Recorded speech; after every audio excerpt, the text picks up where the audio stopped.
Исәнмесез, хөрмәтле телевизор караучыларыбыз, эфирда яңалыклар чыгарылышы, студиядә мин Эльвира Камалетдинова.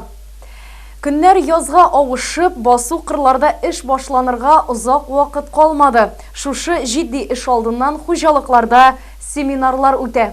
Язгы кыр эшләренә әзерлек буенча семинар киңәшмә Тукай хуҗалыгында үтте. Район башлыгы Марсель Шайдуллин машина-трактор паркында авыл хуҗалыгы техникаларын карады, орлыкларның әзерлеген тикшерде. Хуҗалыкларда безнең районыбызның хуҗалыкларында әзерлек бара, язгы кыр эшләренә. Быел инде без күреп торабыз, яз әзрәк соңрак килә. Без инде һәрбер хуҗалыкта менә үзебезнең ветераннарыбыз белән, үзебезнең белгечләребез белән тикшереп карап чыгабыз. Ничек кенә безнең хуҗалыклар, безнең инвесторларыбыз әзерләнгән шушы язгы кыр эшләренә. Әзерлек начар түгел бүгенге көндә. Инде безнең техникларны да әзерләп бетерәләр. Шулай инде шушы тырма агрегатлары, культиваторлар, пассивной комплексларны да әзерләп бетерәләр. Яңа пассивной комплексларда, хуҗалыкларда алынды. Иткәнчә менә удобрение белән әле тагын удобрение сатып алырга кирәк. Бүгенге көндә менә 50 килограмм 1 гектарга туры килә. Безнең инде максат шул 80 килограммга хәтле җиткерергә. Безнең инде менә язгы кыр эшләре 100 меңнән артык майданда эшләребез бар. Монда инде тырма эшләре, чәчү эшләре, тукландыру эшләре. Безгә инде менә кар эрегәч, өрү белән сразу менә эшли башларга кирәк. Тырмалый башларга кирәк, чәчә башларга кирәк. Монда инде менә бик яхшы әзерләнгән безнең хуҗалыкларыбыз, төрле хуҗалыклар бар. Менә бик яхшы әзерләнгән Тукай хуҗалыгы. Алар инде елдан-ел тырышып эшлиләр, әзерләнәләр. Артык семинарлары да бар, удобрение да алынган, техниклары да әзер. Механизаторлары да, үзенең механизаторлары менә көтеп торалар. Шуңа күрә монда инде менә бик яхшы әзерлек Тукай хуҗалыгы. Семинарда шулай ук чәчү мәйданнарының торышы, ашламалар кайтарту кебек мөһим сорауларны һәм алга куелган бурычларны хәл итү буенча җитди сөйләшү булды. Район башлыгы шулай ук авыл хуҗалыгы һәм крестьян-фермер хуҗалыгы җитәкчеләренә әзерлек эшләрен вакытында башкарырга, авыл башлыклары белән тыгыз элемтәдә хезмәттәшлек итәргә киңәш бирде. Хәзерге вакытта язгы чәчүгә барлык хуҗалыкларда әзер дияргә була. Яз умартачылыкта да җитди хәл иткеч чор. Һәр яз сайын куст умартачылары бергә җыелып, алга куелган бурычларны булган проблемаларны хәл итү буенча киңәшмә үткәрәләр. Азнакай районында 50 умарталыкта 15 мең умарта бар. Аларның һәр кайсысыннан 30 килограмм товарлыклы бал алына. Безнең умартачылар күп инде 14 мең, 15 мең район буенча умарта. Һәр берсенә 30 килограмм товарлыклы бал алдык. Нидә бал белән баштаннар белән республикада беренче урында торабыз. Беренче урында. Умартачылар инде менә бүген үзләренә инвентарьларны карыйлар. Район бүгенге көнне инвентарьлар белән полностью тәэмин ителде. Чәчүлекләр инде менә аңлаттылар, главный агроном да килде, нидә бөтенесендә не карабыдайлар, испарситлар бүгенге көнне нигә умарталарга җитә. Әле сатып бетермәгән 100 тоннадан артык районда бал бар. Бу югары уңыш күрсәткече. Сыйфатлы балны Төркия, АКШ, Греция кебек чит илләрдән дә соратып алалар. Бал алу умартачылык буенча Азнакай районы республикада беренче урында тора. Киңәшмәдә дә шулай ук умартачылыкны үстерү буенча җитди сөйләшү булды. Яз, җәй айлары уңышлы килсә, быел юкә һәм карабыдай балы молдан булачак дип өметләнәләр умартачылар. Семинар киңәшмәдә умарталыкка оештыру, бал кортларының авыруларын диагностикалау, дәвалау һәм профилактикалау мәсьәләләре буенча да фикерләштеләр. Киңәшмә эшлекле тәкъдимнәр белән оешкан төстә узды. Шушы көннәрдә Актүбә бистәсенең Юрий Гагарин исемендәге мәдәният йортында елның иң күркәм балалар иҗаты фестивале Актүбә Йолдызлар кабыза гала концерты узды. Әлеге хакта тулырак алдагы материалыбызда. Әлеге проект узган елда мәдәният һәм сәнгать номинациясендә Татнефть компаниясенең грантына ия булып, җиңүче исемен яулады. Булып узган тантаналы бәйрәм чарасы үзенә төрле яшьтә булган иң талантлы, иң иҗади һәм иң сәләтле балаларны җыйды. Әйтергә кирәк, мондый чара инде 19нчы тапкыр үткәрелә. сайлап алу турында кечкенә артистлар үзләрен хореография, вокал соло, вокал ансамбль, сөйләм сәнгате, театральләштерелгән постановка номинацияләрендә сынадылар. Ә инде гала концертта бу йолдызчыкларның иң якты янгыннары гына чыгыш ясады. Работаю в этом Доме культуры уже 15 лет, и на протяжении этого времени руковожу танцевальным коллективом. У меня уже были выпускники, и вот этот коллектив 5+, малышки, у меня существует 3-й год. Нам присвоили звание образцово-показательный коллектив. И вот сегодня мы уже 19-й раз выступаем на этом прекрасном фестивале «Актюбар зажигает звезды».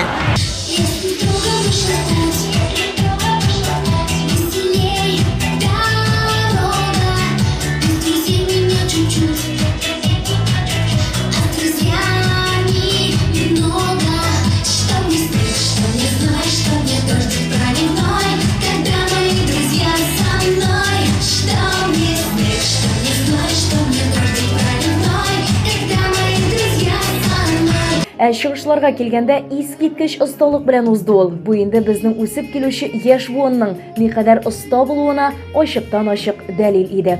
Төрле номинациядәге һәм яшь төркемнәрендәге җиңүчеләргә, дөресрәге 43 башкаручыга һәм коллективларга дипломнар тапшырылды. Фестивальнең гран-приена Амелия Нигъматуллина, тамашачы мәхәббәте призына Даниил Латыпов лаек булдылар. Алар икесе дә сәнгатьле сөйләм юнәлеше буенча чыгыш ясадылар.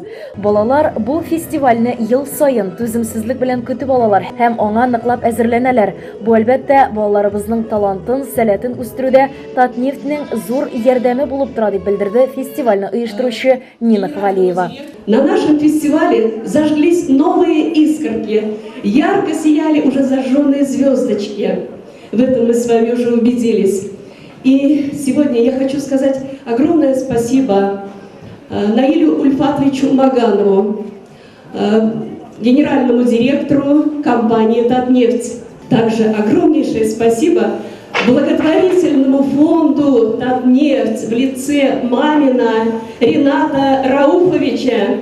Фестиваль хәрәкәтенең тагын бер көче биредә үз сәләтләрен ачып, үсеп, зур иҗат юлына чыккан балалар бүген инде исемнәре билгеле булган сәнгать осталары. Шундыйлардан кинорежиссер, республиканың мөселман киносы фестиваленең грантына ия булган Валерий Гириенконы әйтеп узарга кирәк.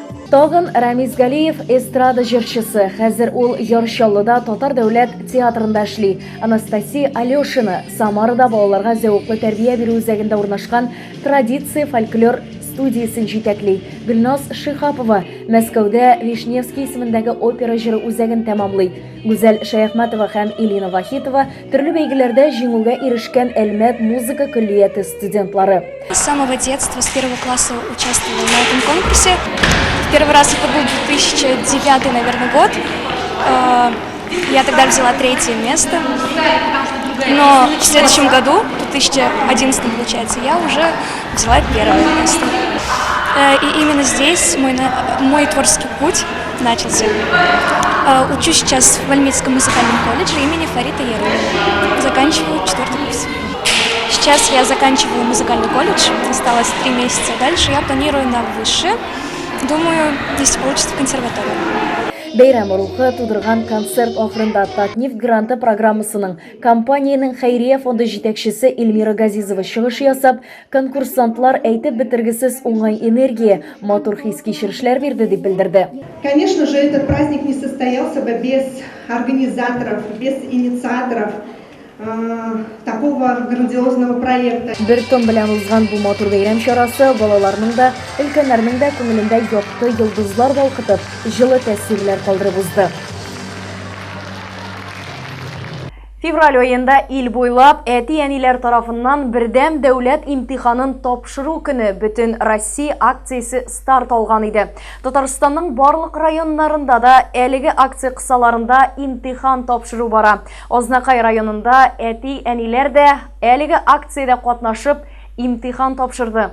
Ознакай шәһәрендә әтиәниләрнең бердәм дәүләт имтиханын тапшыру мәйданчыгы шәһәрнең 5-нче мәктәбе булды. Әтиәниләр мәктәпкә паспорт күрсәтеп, металл караучы махсус корылма аша керде. Катнашучылар Роспотребнадзор таләпләрен исәпкә алып, имтихан үткәрү өчен нинди шартлар тудырылганын үз күзләре белән күрде. Тән температурасын үлчәү, саклагыч битлекләр, аудиторияләрне җилләтү барысы да кагыйдәләргә туры китереп башкарылды. Чыгарылыш сыйныф укучылары өчен каралган БДИ таләпләре акциядә катнашучы ата-аналарга да кагылды. Телефоннарны куллану катгый тыелып, имтихан барышы видеога язылып барылды. Имтихан башланыр алдыннан инструктажда үткәрелде. Быел ата-аналар рус теленнән бердәм дәүләт имтиханы тапшырды.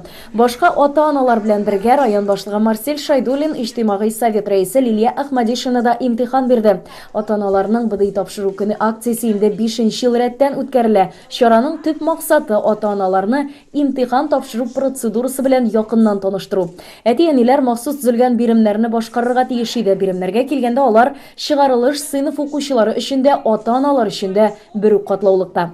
Ата-аналарның имтихан эшләрен махсус комиссия тикшерәчәк, теләгән кешеләргә билгеләрен дә итәчәкләр. Имтиханның нәтиҗәләре бернинди көчкә дә ия түгел. Бу чарада катнашу ата-аналарга үз тәҗрибәсен тупларга, имтиханның бар үзенчәлеген аңларга мөмкинлек тудырды. Безнең районда 2021 елда рус теленнән бердәм дәүләт имтиханын 226 укучы тапшырачак. Имтихан 3 июньдә үтәчәк. ЮХИДИ инспекциясе хәбәр итә. Бу атнада ЮХИДИ идарәсе тәрәзәләре тонировкаланган транспорт чарасы белән идарә итүчеләрне ачыклау буенча рейд үткәрде. Рейд дәвамында юл хәрәкәте кагыйдәләрен үтәмәгән 4 хукук бузу очрагы ачыкланган. Шулай ук 7 яшькә кадәрге балалар өчен махсус утыргычсыз йөртү һәм җәяүлеләр өчен юл аркылы чыгу урыны аша узучы җәяүлегә өстенлек бирмәгән өчен 2 хукук бузу очрагы теркәлгән. Юл хәрәкәте иминлеге дәүләт инспекциясе инспекторлары хәбәр итүенчә, мондый рейдлар алга табада дәвамлы булачак.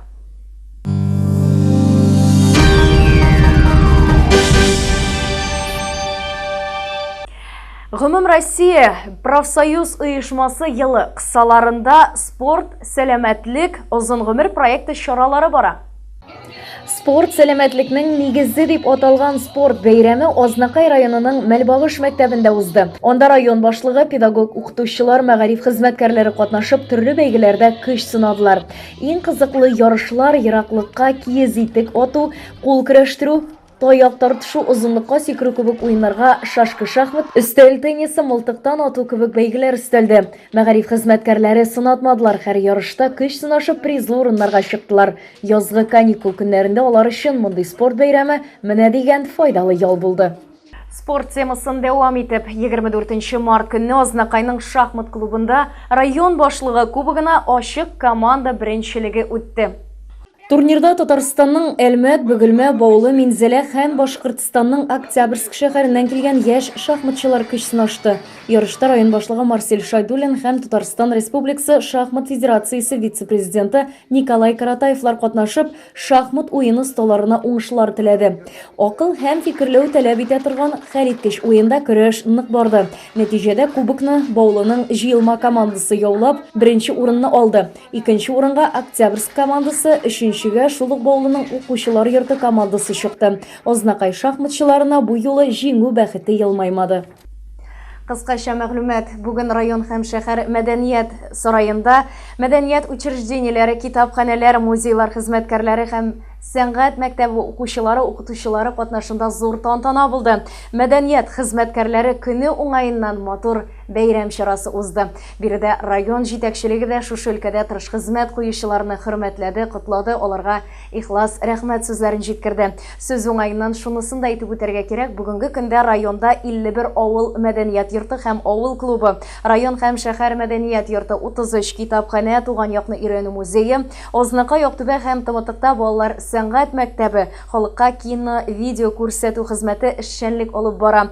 Аларда барлыгы 400дән артык кеше хезмәт куя.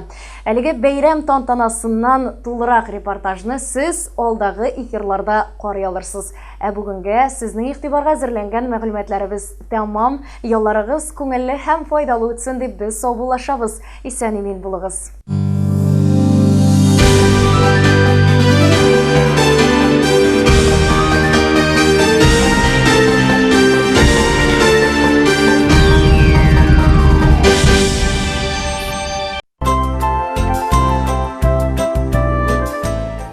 tugan til, i matur til, әткәм әnkәмнең теле. Dünyada күп нәрсә белдем, син туган тел аркылы.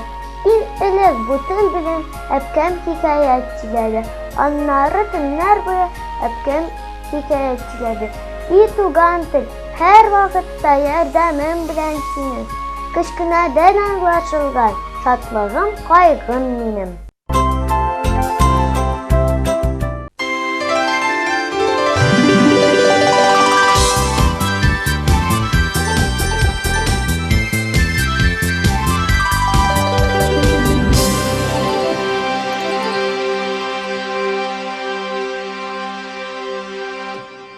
Язлар килә, бере күзен ачып, сәлам биргәч, якты җиһанга ягымлы сез күңел назларын барысында йөрәгегезгә җиһанга. Исәнмесез, хөрмәтле телевизор караучыларыбыз, эфирда сезнең катлардан килгән бәйрәмегез котлы булсын тапшыруы. Иң матур теләкләрне без бүген дә үзләренең туган көннәрен билгеләп үтүчеләр хөрмәтенә ихлас йөрәктән юлларбыз. Инде иң беренче тәбрикләү хаты үзенең 90 яшьлек юбилеен билгеләп үтүче Гәүһәр апа Хисамовага һәм аның улы, шулай ук үзенең 60 яшьлек юбилеен билгеләп үтүче Әнис абый Хисамовка юлларбыз. Бүген менә тәүге туган көнең, елмай бу елыңа, шушы көндә иң җылы теләкләр үрелеп ятсын тормыш юлыңа.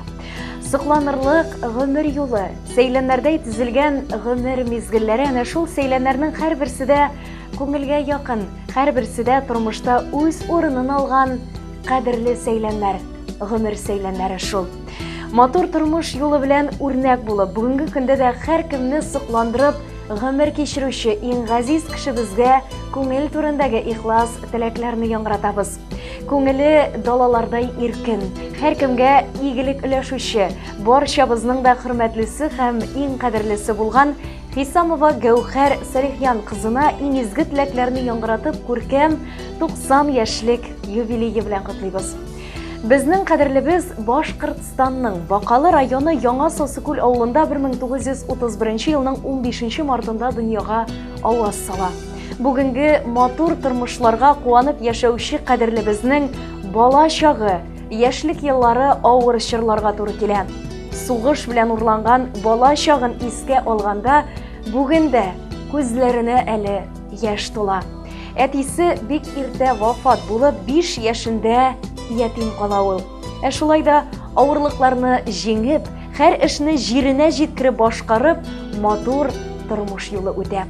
Фәрәхетдине белән яшьлекләрендә гаилә корып, үз үрнәкләрендә тырыш һәм хезмәт сөючән 4 бала, 2 кыз, 2 малай тәрбияләп үстерә алар. Әти-әни гомер буе колхозда эшләде безнең.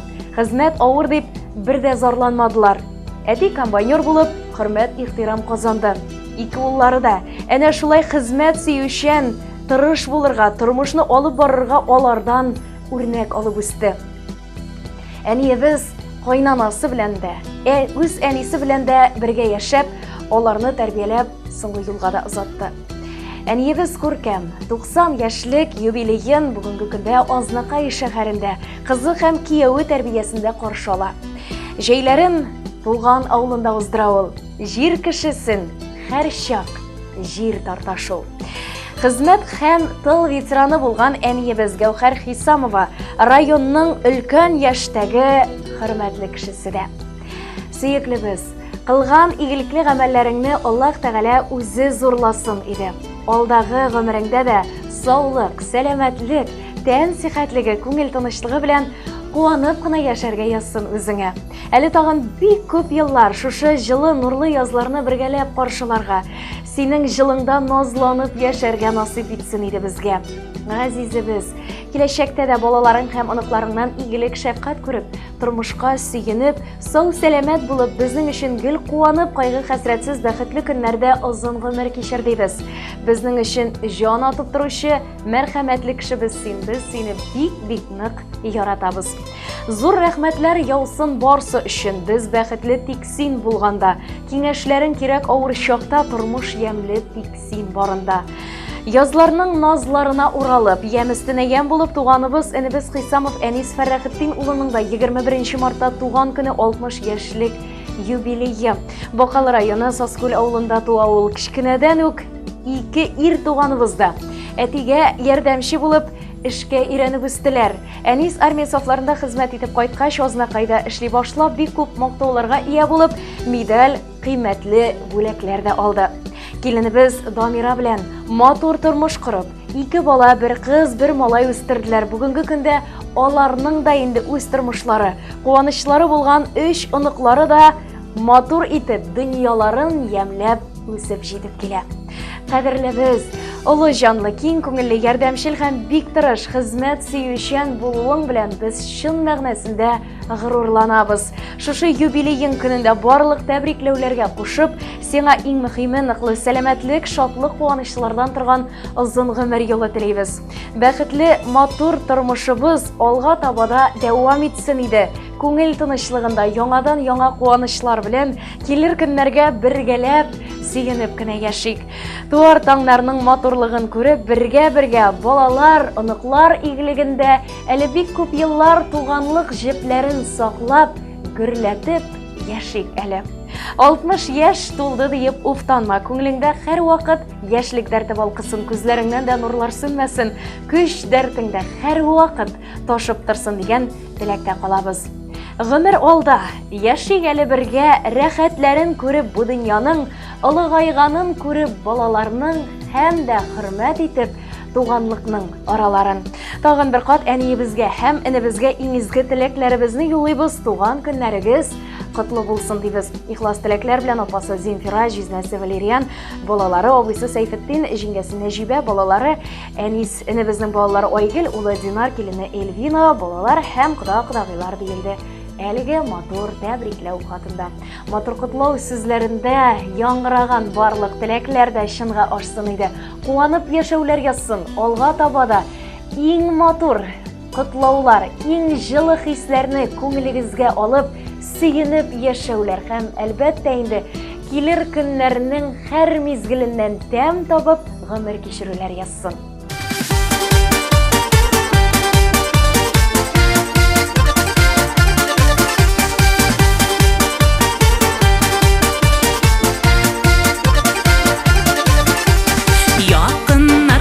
Jıyılsa, dünya tügereklene, teleklerinin izgesin bugün, sizge tilisi kiler, selametlik sağlık gül taşıp dursun, ilerigiz her şak bayhan ol bulsun, şatlıkta behitte bu yemle jirde, tatulukta yaşarga, selametlik sağlık gül taşıp dursun, ilerigiz her şak bayhan ol bulsun, şatlıkta behitte bu yemle jirde, yaşarga, bizge yaşarga.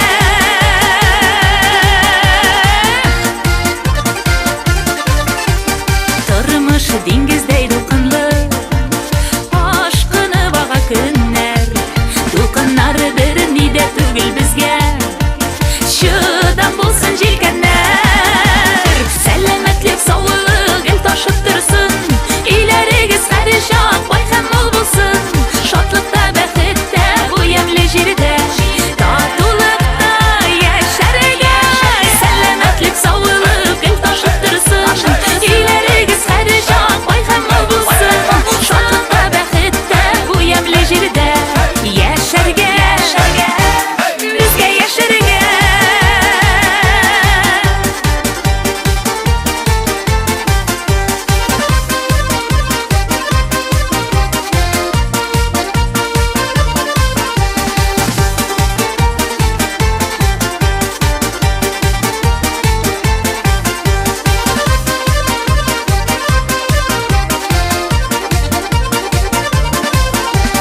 Күңелем мұңға толған шақта, жырлық бір рәхәтләніп, сағышларға юл қоймайша һәр шақ, яшигәлі сөйеніп, сәләмәтлек саулық гүл ташып тұрсын, иләрегіз һәр шақ байхан ол булсын, шатлықта бәхеттә бу яңлы җирдә, татулыкта яшәргә, сәләмәтлек саулық гүл ташып тұрсын, иләрегез һәр шак байхан ол булсын, шатлыкта бәхеттә бу ямлы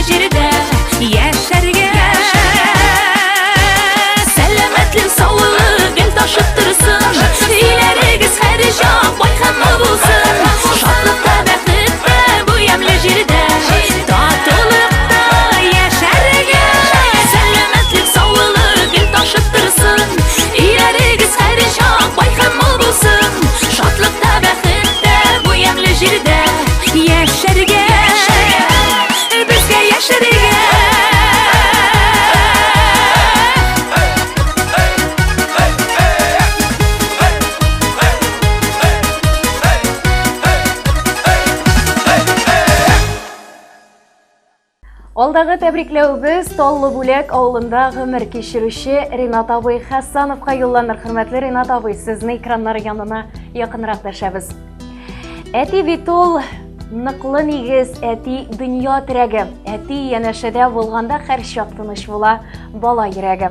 Азнакай районы Таллы Бүләк авылында гомер итүче әтиебез Хәссанов Ринат Габдрахман улының 27 мартта туган көне. Кадерле әтиебез, гомер юлын якты өлге итеп алырлык, меңнәргә үрнәк булырлык газиз кешебез. Сине 61 яшың белән чын күңелебездән котлыйбыз. Әниебез белән безне кадерләп үстереп, үз юлыбызга аяк басарга булышканың, яратып, сөеп, аталарча кайгыртканың, гаделлеккә өйрәткәнең өчен дә зур рәхмәт сиңа. Без инде барыбызда тормышта үз юлыбызны таптык, сезнең йөзгә кызыллык китермәскә тырыштык. Син әти безнең өчен һәрчак олы җанлы, киң күңелле кеше, таянычыбыз, ышанычыбыз һәм киңәшчебез. Син тормыш авырлыкларында җиңә килгәнсең, балаларыңа, туганнарыңа сабырлык, изгелек, шәфкатьлек үрнәге күрсәтеп яшәдең һәм яшисең дә. Һәр вакыт ягымлы, йомшак күңелле генә булып калмыйча, кирәк вакытта кырыста, таләпчән дә була белдең. Әти, ата-ана һәм туган кадерен белергә өйрәткәнең, туган нигезгә кайтканда кочак җәеп каршы алуыгыз өчен дә бик зур рәхмәт сезгә. Әти, син балаларыбызга ягымлы дәват итә бит. Өебез һәр вакыт ямьле, ризыклы булсын. Балаларыгызның, оныкларыгызның игелекләрен генә күреп, әни белән бер-берегезгә куаныч, терәк, ышаныч булып озын-озак гомер итегез. Алдагы көннәреңдә дә сау-сәламәт булып, безнең шатлыкларга сөенеп кенә яшәргә язсын иде. Барысы өчен дә мең рәхмәтләр сиңа. Әти, сиңа язгы кояш нурларыдай аяз көннәр, иртәләр, исәнлек, саулык, күңел тынычлыгы, озын гомер, ак бәхетләр телибез. Алдагы көннәрең бары тик шатлыкта гына үтсен иде. Рәхмәтеннән Ходай ташламасын. Кунагы бул якты дөньяның. Озак яшә, утын сүндермичә, балаларың үскән уяның. Торасың да чал чәчеңне сыйпап, картайылган инде диясең. Килә безнең шул чак чәчләреңнең һәрберсенә башны иясе. Иң изге теләкләр белән улың Руслан, кызларың Лилия, Фируза, киленең Гөлназ, кияүләрең Юрий, Илнур, оныкларың Таңсылу, Сәйдә, Зөһрә, Александра, Тимур, Әминә һәм Ясминә диелде котлау хатында. Хөрмәтле Ринат абый, юлланган теләкләр барысы да кабул булсын. Балаларның, оныкларның кадер-хөрмәтендә әле алга табада яшим дип янып яшәгез. Иң мөһиме саулык, сәламәтлек һәм күңел тынычлыгы теләп калабыз сезгә.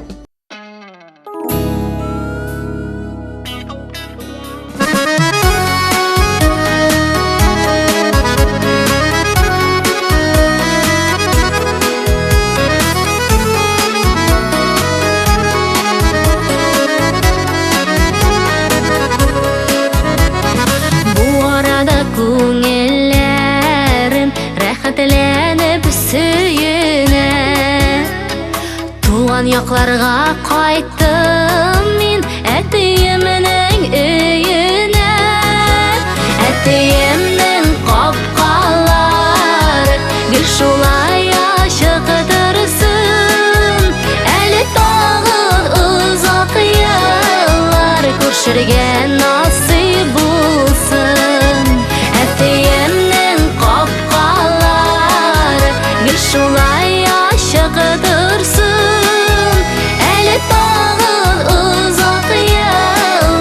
Күршергә насыйп булсын.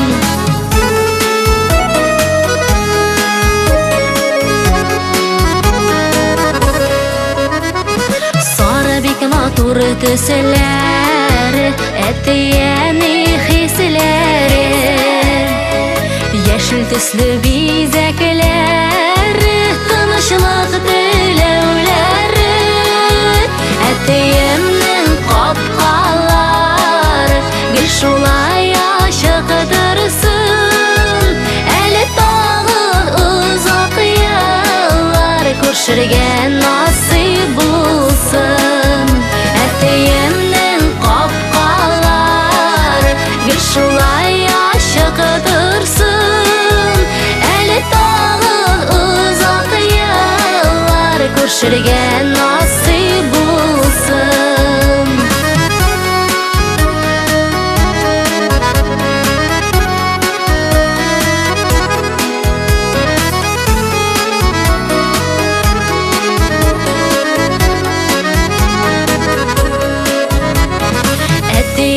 каршы ала матур капка төбүндө күңүллөр бесейене алар исәнлегине этегимдин капкалары гүл шулай ашыктырсын әле тагы узак еллар күршергән насыйп булсын этегимдин капкалары гүл шулай ашыктырсын әле тагы узак еллар күршергән насыйп булсын әле тагы узак еллар күршергән насыйп булсын күршергән насыйп булсын.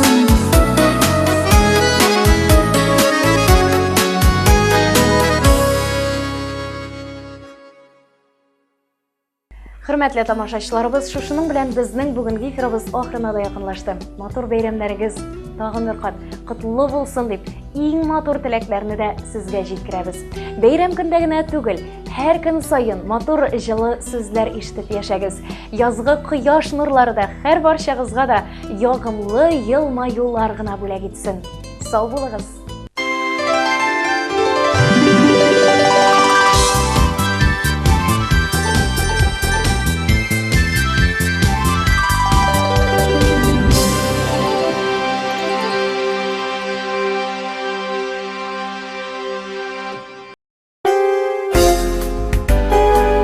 Внимание, встречайте! Открылся новый магазин детской обуви «Юпик». Мы подготовили достойный ассортимент обуви для детских ножек в соответствии с трендами сезона и необходимые сопутствующие товары. Ваш ребенок в обуви от магазина «Юпик» будет чувствовать себя комфортно в любое время и в любых условиях. Для этого наши консультанты всегда помогут определиться с выбором в соответствии с индивидуальными особенностями вашего ребенка. А наши цены не оставят вам шанса уйти без покупки. Кстати, уже действует скидка 35% на весь зимний ассортимент. Магазин «Юпик» – главный по детской обуви. Ознакаево, Ленина 24, телефон 8 917 261 0058. Именная ложка – безусловно отличный подарок на праздники и будни. В торговом центре «Шифа» заработал отдел именных подарков для самых любимых. Наши приборы смогут украсить ваш стол и послужат прекрасным подарком на долгие годы. У нас в ассортименте только качественные ложки российского производства. Также оперативно выполним коллективные заказы. Ждем вас по адресу Ознакаево, торговый центр «Шифа», улица Нефтяников, 33, телефон 8 987 173 63 95. Новый смарт-кроссовер Cherry Tiggo 4. Готовый показать свое превосходство. Стильный, технологичный, первый. Прикоснитесь к будущему уже сегодня, открывая новые грани характера за рулем Cherry Tiggo 4.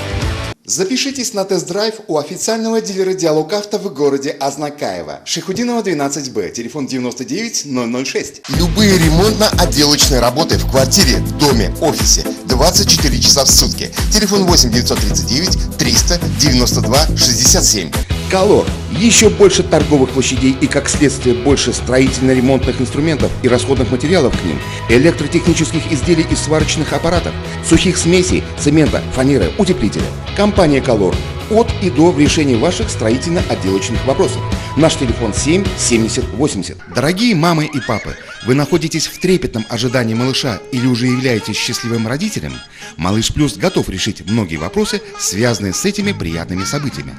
Достойный ассортимент колясок, кроваток, а также манежи, качели, стол-стульчики, автокресла, санки, велосипеды, комплекты в кроватке и на выписку, одежда для детей с рождения и старше, обувь, игрушки, электромобили, детское питание, косметика, подгузники и многое другое вряд ли останутся без вашего решения приобрести все необходимое в одном месте.